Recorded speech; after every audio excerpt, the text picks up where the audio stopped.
Sa kabila ng mga natuklasang misteryosong alaala at pagtatago ni Rebecca ng kanyang totoong pagkatao bilang si Aurora Moore, hindi naiwasan ng dalawa na magkalapit ulit habang nagluluto at sumasayaw kasamang mga bata. Ang simpleng sandali na yon ay nagdala ng matinding emosyon, luha at pagnanais ng muling buuin ng pamilya na matagal nang nasira. Ngunit sa kabila ng tamis ng sandaling yon, nanatili pa rin ang takot at sugat ng nakaraan sa puso ni Rebecca. Ano kayang mangyayari bukas sa pagdating ng big event at sa pagkikita nila bilang si Aurora Phoenix Moore? Simulan na natin. Rebecca POV. Bigla na lang akong naangat mula sa sahig at napasinghap ako nang ma-realize ko na binubuhat na pala ako ni Morgan. Hey, halos mahina lang ang lumabas sa bibig ko. Hindi ko alam kung gulat ba o kaba ang nanginginig sa boses ko. Hindi na ako sanay na ganun niya ako hawakan. Hindi pagkatapos ng lahat, pero ramdam kong tibok ng puso ko na parang hindi marunong kumalma. Ang higpit ng braso niya, yung parang ng paghawak niya sa akin, steady pero parang may halong takot na baka mabitawan niya ako. Nakatingala lang ako sa kanya habang nilalapag niya ako sa higaan. Parang hindi ako makagalaw, para ako natigil sa paghinga, nakastuck sa pagitan ng awkward at something else na ayaw kong pangalanan. Pagkalapag niya sa kama, napahawak ako sa kumot para lang may ibang pagtuunan ng pansin. Get some water, please. Malamig pero may bahid ng tarantang utos niya sa katulong. Napatitig siya sa akin. Diretso at parang may hinahanap sa mukha ko. Napalunok ako tumingin sa ibang direksyon. Rebecca, what happened? Tell me, tanong niya habang chinecheck ang sentido ko. Ang paghinga ko, ang mga daliri kong nanginginig pa rin. Parang automatic sa kanya, parang reflex. Yung pagiging doktor niya at pagiging asawa ko. Pero hindi ko sasabihin ang dahilan. Hindi ko kayang ikwento na may sumingit na flash sa isip ko. Apoy, si Raul, silang dalawa ni Morgan na nagsusuntukan at may babaeng hindi ko makitang muka. Hawakan ko anong bagay na hinataw sa ulo ni Morgan. Blurry, distorted at parang hindi totoo pero masyadong malinaw para tawaging ilusyon. Mabilis akong umiling. I'm fine, maybe. Napagod lang ako. Sabi ko kahit ako mismo hindi naniniwala. Napatingin ulit ako sa kanya, sa itsura niyang puno ng worry, sa noon niyang may guhit ng tensyon, sa paraang hindi siya mapakali sa tabi ko. Bakit hindi ko nakita yon? Bakit hindi ko maalala kung kailan nangyari yon? At bakit parang may parte sa akin na natatakot malaman ang buong totoo? Napapikit ako at sumandal sa headboard. Sinusubukang ihinto ang pag-ikot ng dibdib ko, pero hindi pa man ako nakakabawi. Narinig kong sabay-sabay na tinig ng kwadro. Mommy? Mom, what happened? Are you dizzy? Mommy, are you okay? Ang apat na sapaanan ng kamat na kapaligid na parang maliit na team ng rescuers. Si Ashriel, hawak ang kumot at parang gustong kumutan ako. Halos gumapang papalapit para makita ang mukha ko. Si Althea, nakastretch ang kamay ko, ready umalalay, at si Aryan, halos manginig ang mata habang nakasilip sa akin. Mommy, bakit kumupo bigla? Nahulog ka ba?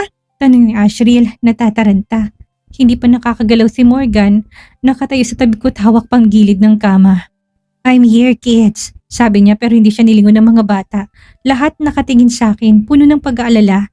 Hinawakan kong maliit na kamay ni Althea. Mommy's okay, promise, just a little dizzy. Ayaw pa rin nilang gumalaw na apat. Are you sure, Mom? Si Aryan, kunot noon na parang maliit na tatay. Oo, pilit kong ngiti. I'm fine. Hindi na umiikot, napating silang apat kay Morgan. Nasa mukha nilang apat ang hindi natigil na pag-aalala. Ako naman napatitig ulit sa asawa ko. Sa asawa ko ngayon ay halos hindi ako bitawan ng tingin. Sa mga anak naming kwadro na halos sabay-sabay umikot ang mundo kapag napansin nila na nanghina ako at napakapit ako sa kumot. Ramdam kong bigat sa dibdib ko, hindi dahil sa sakit, kundi dahil may something na unti-unting nagigising sa loob ko. Bagay na hindi ko sigurado kung handa pa akong harapin ngayon. Dumating ang katulong at inabot kay Morgan ang tubig. Maingat niya akong inalalayan. Hawak ang baso na parang natatakot na matapon kahit na isang patak. Drink a little, mahina niyang sabi. I swallowed pero bago pa ako makakalahati, biglang nag-vibrate ang cellphone niya sa bulsa. Narinig ko ang ring pero hindi niya malang kinuha. Hindi siya nagpakaabala. Parang ako lang ang atensyon niya sa sandaling yun. Morgan, sagutin mo. Bulong ko. Ayaw kong tignan niya ako ng ganon, yung sobrang alala na parang ako naman ang may kasalanan tuloy. He sighed. Binalik ang baso sa katulong at saka tumingin doon. Pakilabas mo na sila. Utos niya. Low pero firm. Let their mom rest. Opo, Doc. The kids didn't even complain. Bago lumabas, isa silang humalik sa pisngi ko. Una si Alicia, parang maluluha. Si Arya nakunot ang noo. Si Asriel nagalit sa sarili dahil hindi raw niya ako agad nahawakan. At si Althea na halos ayaw bumitaw sa kamay ko. Mommy, rest, okay? Yes, Mommy. We'll wait outside. I will tell them huwag mag-iingay. Mommy, don't stand up alone. Ngumiti ako kahit ang bigat ng ulo ko. Pagkasara ng pinto, bumalik ako sa pagkakasandal. Pumikit ako. A few seconds later, narinig ko si Morgan. What? Para nabigla. As in bukas na?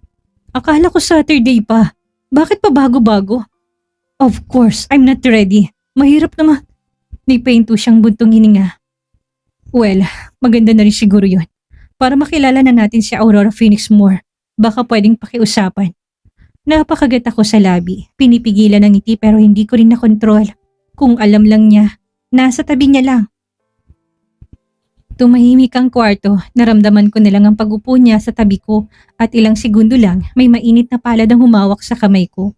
Hindi pa rin ako nagmulat. Hinayaan ko siya. Hindi ko alam kung bakit. Galit ako, naiinis ako. Kung tutuusin ay kaya ko naman siyang itabig. Kaya ko siyang sabihan na lumayo. Pero may parte sa puso ko na gusto kong init ng kamay niya. Gusto ko na hawakan niya ako. Gusto ko yung nandyan siya. At ayoko yon. I hate that part of me. Bumilang ako ng 3 bago ako nagmulat. Saka ko siya tinitigan na para bang gusto niyang basahin ang buong kaluluwa ko. Nagbawi ako kaagad ng tingin. Hindi ko siya kayang tingnan. Tomorrow, mahinang sabi niya talo sisitan. Pwede ba tayong sumalubong kay Aurora? Gusto ko ikaw ang kasama ko, Rebecca. Narinig kong lungkot sa boses niya. Hindi ko alam kung genuine ba o pagod na siya sa gulo namin. She's almost the owner of your hospital. Dagdag pa niya. And she bought some of my properties. I need to understand why she's doing this. Umiling ako ng mabagal.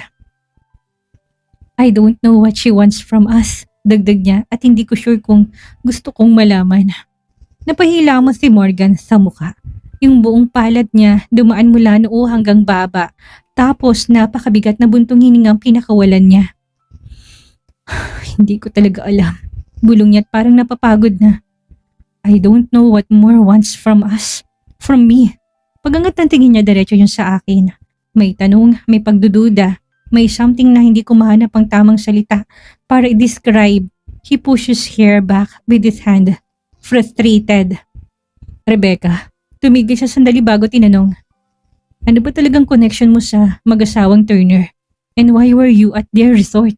What were you doing there? Nanuyo biglang lalamunan ko. Para may lumanghap ng hangin sa paligid ko. Hindi pwedeng malaman niya. Not now, not when everything's still unstable. Kaya nagsinungaling ako. They're Joan's parents. Silang tumulong sa akin na makapunta ng States. Doon ako nagstay kaya nandun kami sa resort nila. Dahilan ko, tumango siya ng dahan-dahan. Mukhang convinced, walang halong pagdududa at nakaramdam ako ng kirot. Kasi kahit sinungaling ako, naniniwala pa rin siya. Okay, mahinang sagot niya. Tapos tumingin ulit sa akin, yung tingin na parang sinusubukan niyang hanapin yung dating ako. Yung akin, yung sa kanya. Rebecca, he swallowed hard. Tomorrow, you'll be my date. His voice softened. Halos suko, halos pakiusap na hindi ko inaasahan mula sa isang Morgan na laging kontrolado. Please, don't say no. Parang may kumirot ang loob ko nang marinig ko yon. Pero hindi agad sumagot. Hindi ko alam kung kakayanin ko ba to. Hindi ko alam kung dapat. Pero narinig kong sarili kong huminga ng malalim at sa isip ko, pinili kong pigilan ang pag-ikot ng mundo ko sa isang lalaking ilang beses na akong sinira. Hindi pa ako sumasagot pero ramdam kong hinihintay yon na para bang buhay niyang nakataya. Tahimik lang si Morgan habang hinihintay ang sagot ko. Yung tahimik na hindi nakakagaan ng dibdib. Parang bawat segundo dinadaganan ako ng bigat. At dahil hindi pa rin ako kumikibo, inulit niya ang tanong. Mas mahinahon pero mas may diin. Rebecca, will you be my date tomorrow? Napatingin ako sa kanya, diretso sa mga mata niya. Hindi ako umiwas at bigla ko may naisip na isang idea.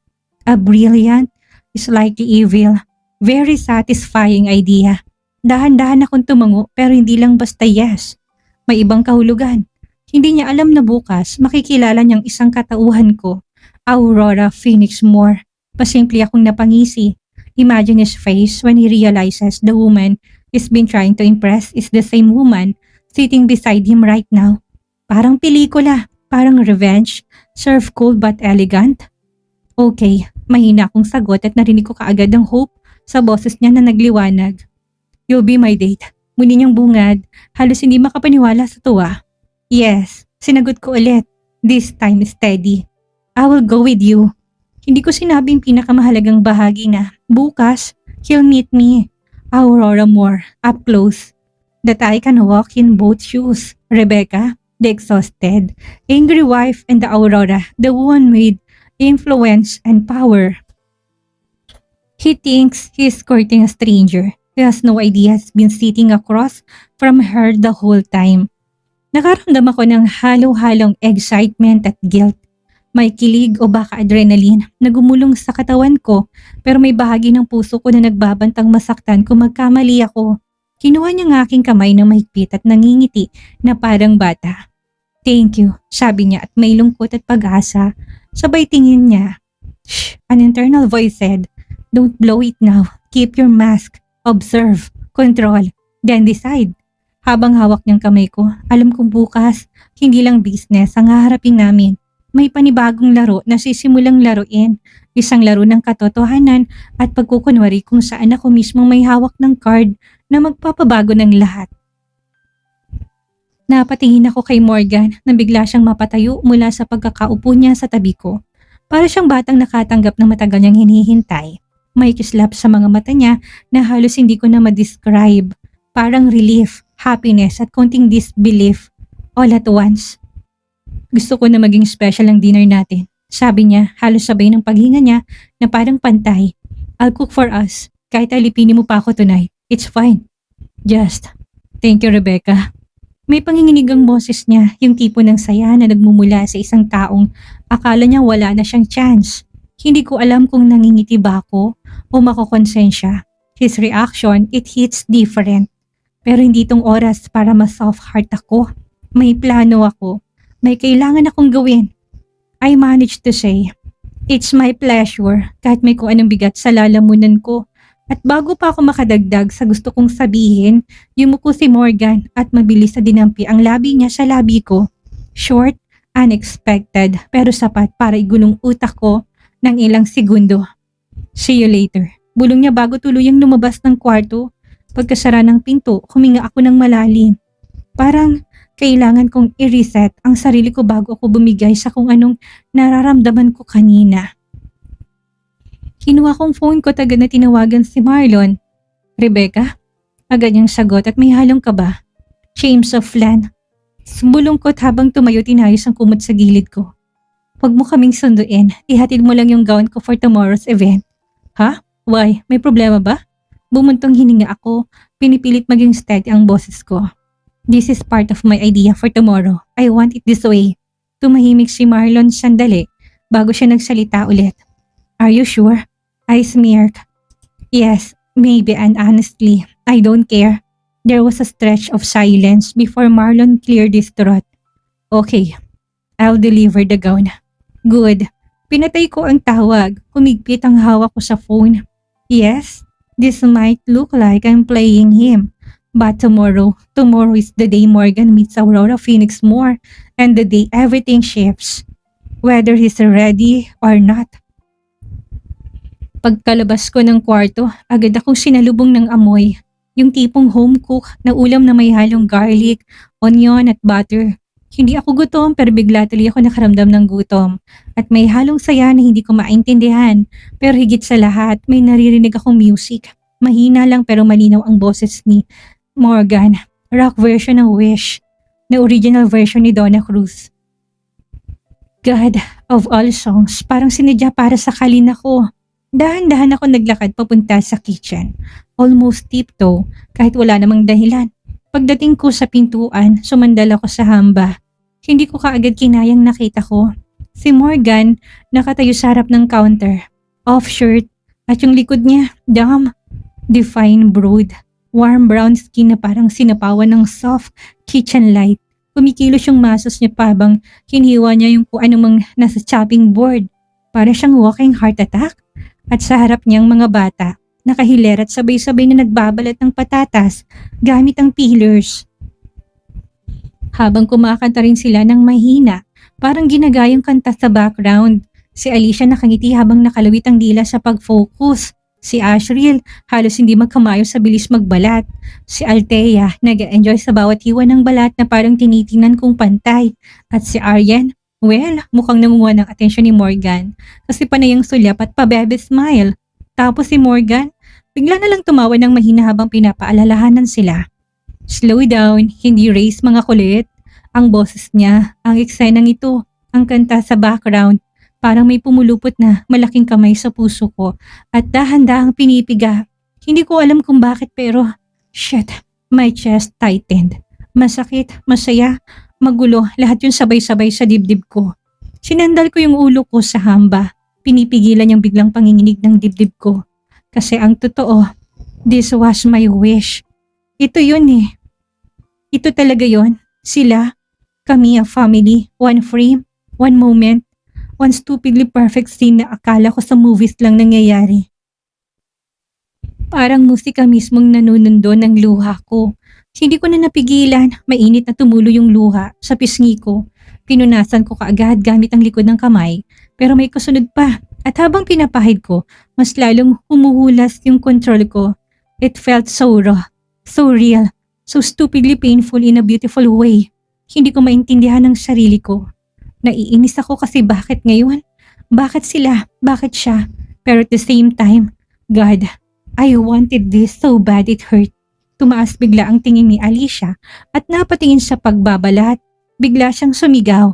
Mommy! Sabay-sabay na napalingon ng tatlo pa niyang kapatid at huling-huli si Morgan para nag-slow motion ng lahat. Ang kanta, ang mga bata, ang pag-ikot ni Morgan para tumingin sa akin at sa sandaling nagkaharap kami ng mga mata. Hindi ko alam kung paano tatakbong mundong ito pagkatapos nito. Nagkatinginan kami ni Morgan sa isa't isa.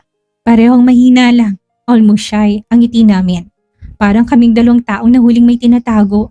Parehong hindi sigurado kung anong susunod na mangyayari pero parehong hindi makaiwas. Biglang bumaba sina Althea at Alicia mula sa high stools. Parang dalawang mini tornadoes na diretso sa akin, sabay hawak sa kamay ko. Mommy, come! Hila nila, tawa pa ng tawa. Parang may alam na sila. Ano ba? Hey, wait! Natatawa kong reklamo pero wala na. Kinatak na nila ako sa direksyon ni Morgan. Paglapit ko nakita kong inabot ni ng dalawang boys ang kamay ng ama nila. At bago pa ako makapagtanong, sumigaw sina Ashriel at Aryan. Dance mo si Mommy, Daddy! Parang may instant spark na tumama sa dibdib ko. Nakatingin sila sa amin na parang may mission silang ipagtulakan ng kapalaran namin sa isa't isa. Guys, no. I tried. Half laughing, half panicking. Pero huli na. Ashriel at Aryan pushed Morgan forward. Althea at Alicia pushed me toward him. And then, nagbangga kami as in yung dibdib ko tumama sa dibdib niya. Parang naubos ang hangin sa dibdib ko. Hindi masakit at para lang akong nag-bounce kaya muntik na akong mabuhay. Mabuti na lang, mabilis ang reflexes. Kung hindi ako nasalo ni Morgan, baka napaupo ako sa sahig. Mabilis ang kamay niya. Isa sa bewang ko, isa sa braso ko, steadying me. Easy. Bulong niya, mababa talos dumampi na sa balat kong boses niya. Napatingin ako sa kanya. Bad idea. Kasi kitang-kita ko yung kurba ng ngiti niya sa isang sulok ng labi. Yung warm amusement sa mata niya. Yung parang hindi siya makahinga dahil ako yung hawak niya ngayon. Yumuko siya ng bahagya. Ang lips niya halos nasa tapat ng tenga ko ngayon. Rebecca. He whispered, soft at mabagsik sa puso ko. If you fall, I'll catch you. Always. God, hindi ako prepared doon. Naginit ang tenga ko at gumapang sa leeg ko. Lahat napasulyap ako sa mga bata. Lahat sila nakanganga, excited at parang nanunood ng live teleserye. Go on! Dance! Sigaw ni Althea, tilipa at dahil sinusunog ako ng mga mata ni Morgan at inahatak ng musika sa background, wala na akong choice. Tumango ako, malit lang at medyo pilit. Pero totoo, hinila niya ako ng dahan-dahan. Chest to chest, his hands slid to the small of my back. My hands landed on his shoulders. Kahit na nanginginig pang mga daliri ko. And we move. Slow, gentle sway. Parang di namin iniisip at parang katawan namin ang nag-uusap. Every beat ng song, naririnig ko rin ang tibok ng puso niya. Nasa pagitan lang kami ng 1 pulgada. Heart to heart, warm and terrifying. See, bulong niya ulit, tingin nakabaon sa mata ko. It's just us. Just this. Nothing to be afraid of. Mariin akong napakagat sa labi, trying not to melt. Tumingin ang mga bata at halos sabay-sabay silang nag-react. Ay! Oh my gosh, mommy! Daddy, yan na yun! Kinikilig ako, promise. Halos matawa ko pero hindi ako makawala sa tingin ni Morgan. Parang lahat ng ingay sa paligid, naging background lang. Parang kaming dalawa lang ang gumagalaw. Parang bawat paghinga ko, sinasalo niya.